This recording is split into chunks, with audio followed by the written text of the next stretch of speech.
Good morning, y'all. Oh, just waking up with you guys. No, I'm just joking. I've been up since 2:30 this morning. It is 10 a.m. on the nose on this May 29th. Gosh, May's gone, but we say that about every month, right? Time just flies. And it is Thursday, 86 degrees. Good morning, Kevin. Good morning, good morning. And we are live right now inside Results One, what we do almost every day. Trooper Steve on patrol. Now, this patrol, Sue, good morning, girl. This patrol was recommended by one of our staff members, one of our web producers. She was like, Steve, you think you can do an Ask Trooper Steve about tires and tire safety? And I was like, well, what do you want me to do specifically? And brought up to my attention that over the past week, we've had two separate incidents related to tire blowouts. Now, I have a personal story from tire blowouts, and I was along 408 when I was a trooper, and a semi-truck next to me, the tire blew out. It shattered my driver window.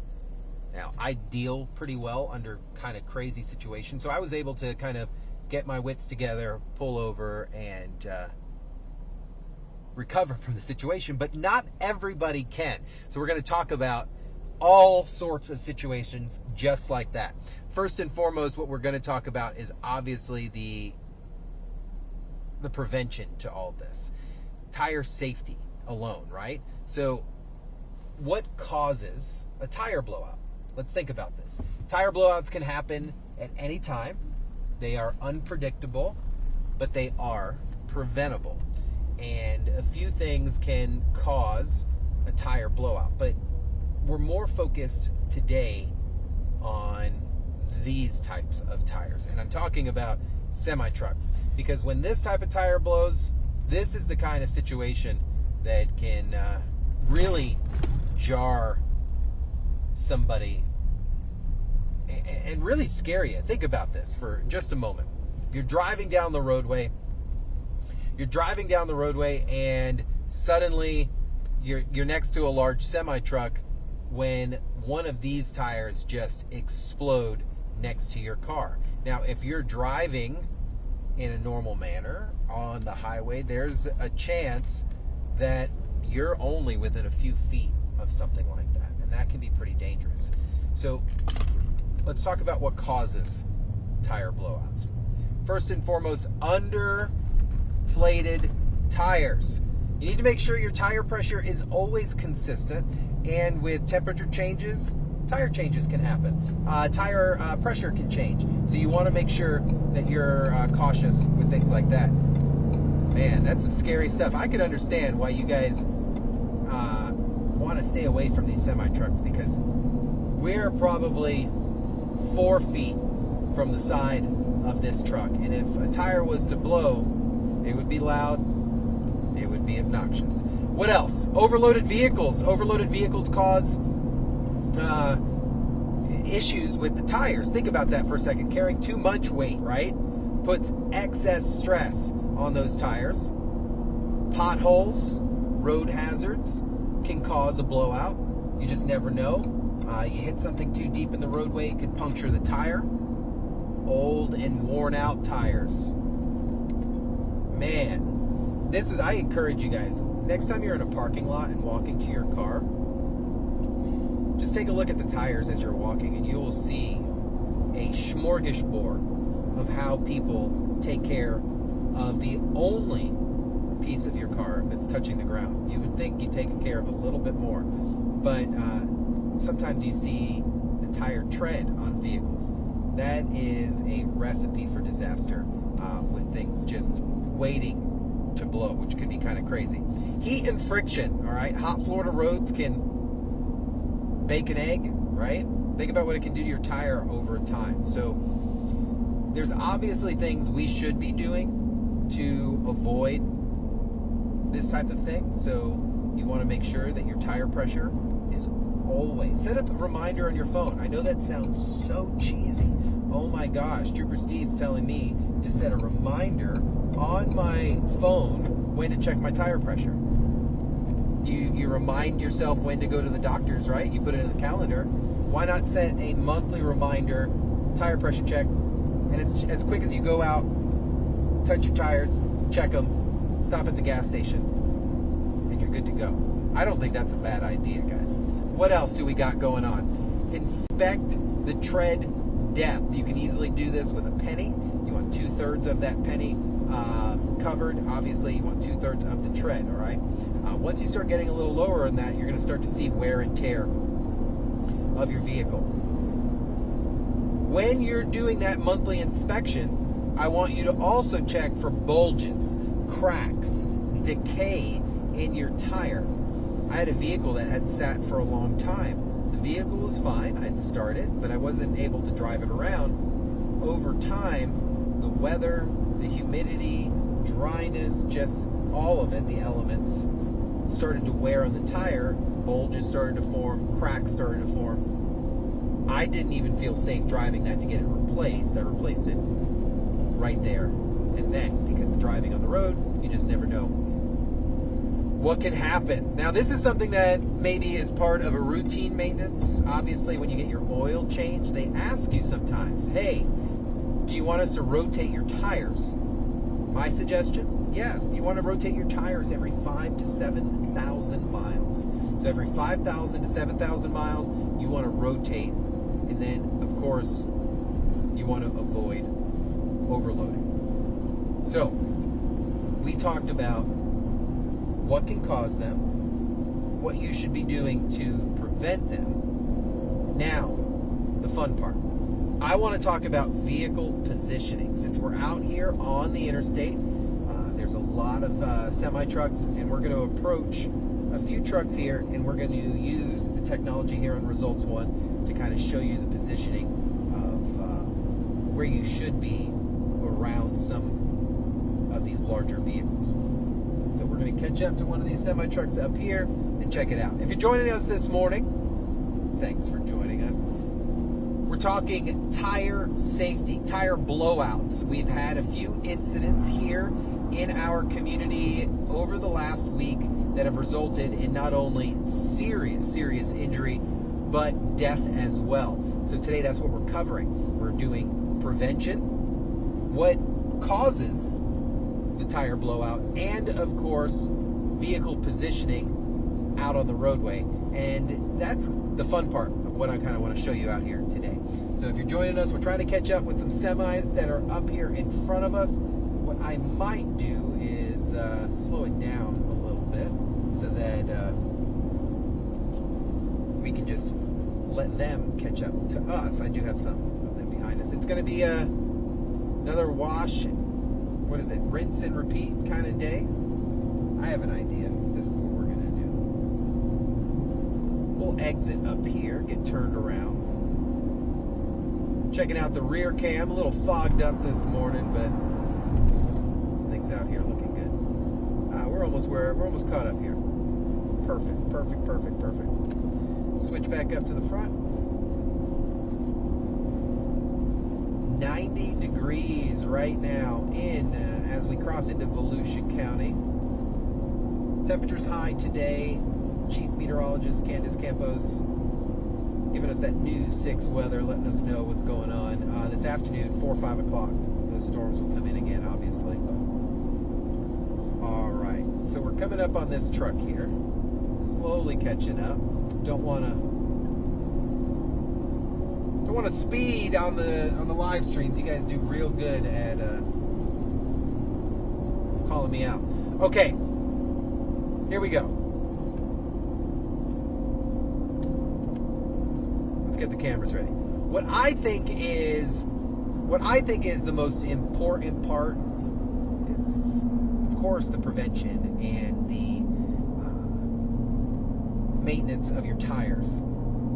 But it's the vehicle positioning, because not a lot of people proactively think about this. Look, as a trooper, I spent so much time on the road, and you tend to start to think about how I can proactively keep myself safe rather than reacting to another driver. So this is kind of the fun part of this. Here we are behind a semi-truck. If this was to have some type of blow. Look, guys, I just bombed all the cameras here. So let's try this again. Here we go. Cameras got all flubbed up. All right, let's try that again. So out on the road, as a trooper, I spend a lot of time. I think about this stuff.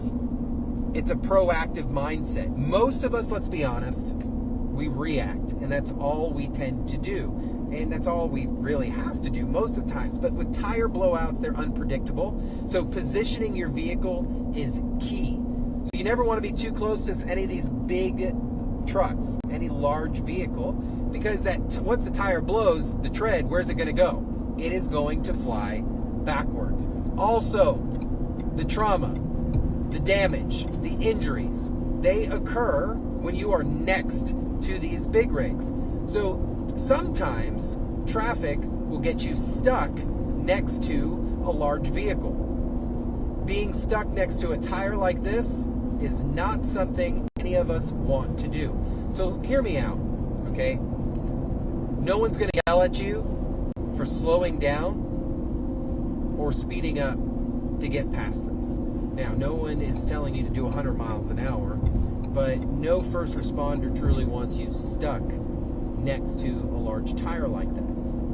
So as a driver, if you're going to be stuck there and it's going to cause some stress to you, avoid that.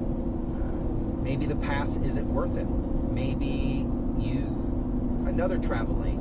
Maybe speed up just a little bit to get past that semi-truck so you can kind of not be within the blast area, right? Also, something to think about, smaller vehicles. You should be constantly looking around. You really should be. You should be analyzing other drivers' behaviors. How are they going to react if something was to happen? So, the hardest thing is here, I think, for me, talking to you guys about something like this is most of the things we talk about is predicting a situation. You can't predict a blowout. I can only get your mind really prepared for it. That's kind of what I'm trying to do. So what we're going to do here is exit off of Deltona, head back west, talk about it one more time briefly, and we'll call it a day. Let's get swung around here real quick. I am so thirsty that I am barely able to talk to you guys. All right, here we go. Let's exit here at the 108.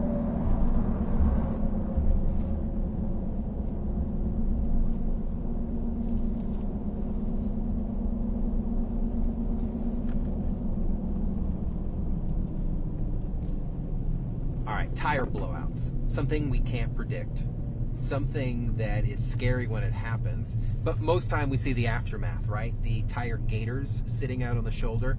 I can guarantee you when that ended there, the start of that was probably pretty dramatic, leaving whatever vehicle it is. That debris can cause damage to your car. That explosion can shatter a window or injure a pedestrian or cause a crash. So what we're talking about today is not only the maintenance you should be constantly doing on your vehicle, but positioning and how you should be driving around larger vehicles to kind of prevent when and if it happens. Because again, getting a flat tire, sometime in your life, it's going to happen. A tire exploding right next to you, that's pretty unpredictable. So we're going to get out here on I-4 and kind of hover around a few semi-trucks, positions you don't want to be in, and kind of some tips that I want to give you that no instructor's really going to give you. You're not going to find it in a handbook, but things that you're going to go, not a bad idea. All right, let's get on to I-4. I'll show it to you. You can put it into your toolbox. Let me know if it works.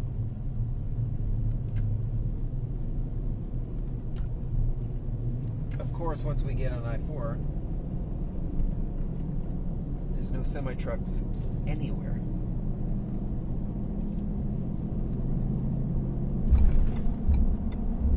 whoa, whoa there, homie. This guy coming up so fast.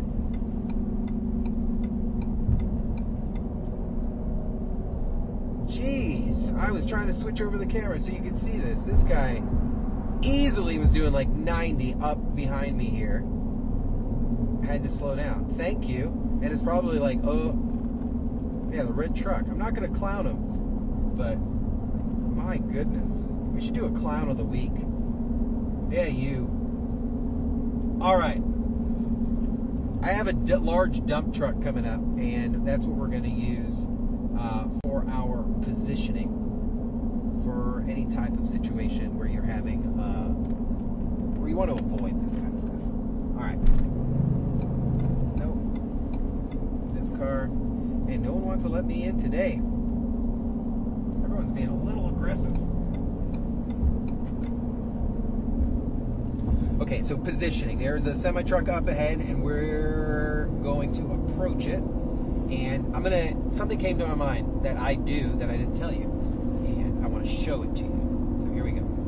Let's catch up. This semi-truck right lane up ahead. This Corolla braking for no reason. That's all good though. Let's move on over. Speed limit's 65 here, guys. I'm currently doing 62.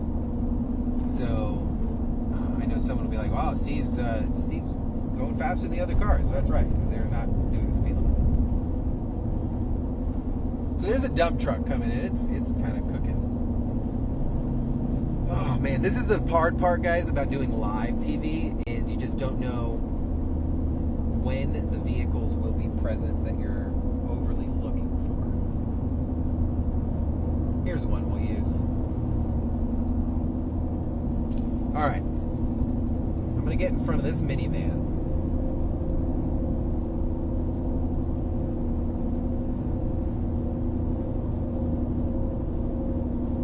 All right.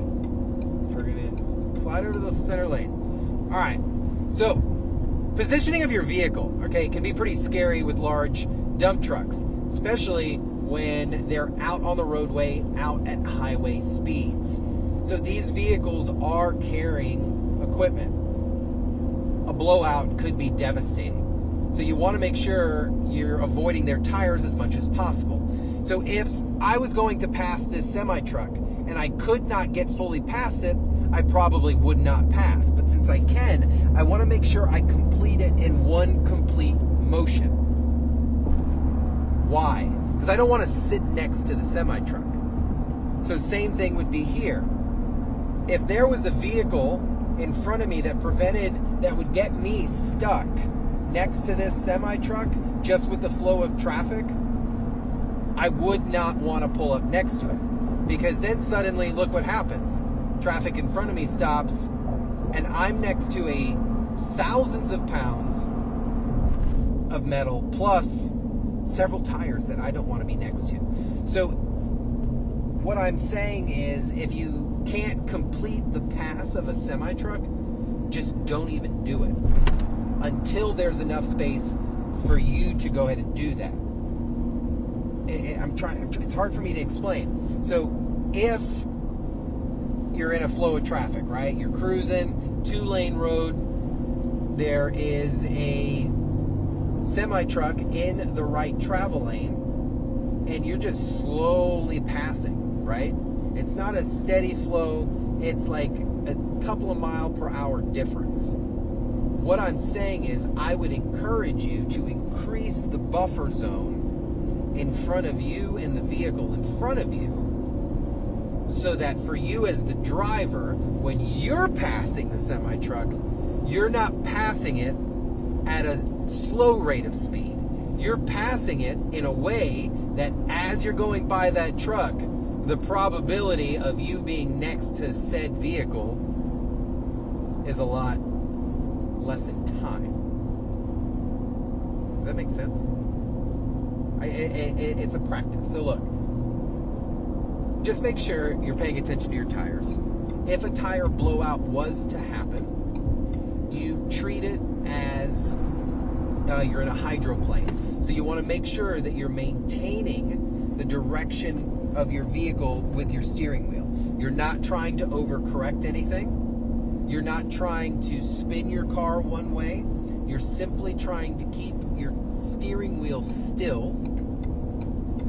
in the direction of which your vehicle is going. Yes, does that mean if your vehicle is going in towards the shoulder, that's where you're steering? Yes, that's exactly what I'm saying. Because an overcorrection will spin your vehicle out of control.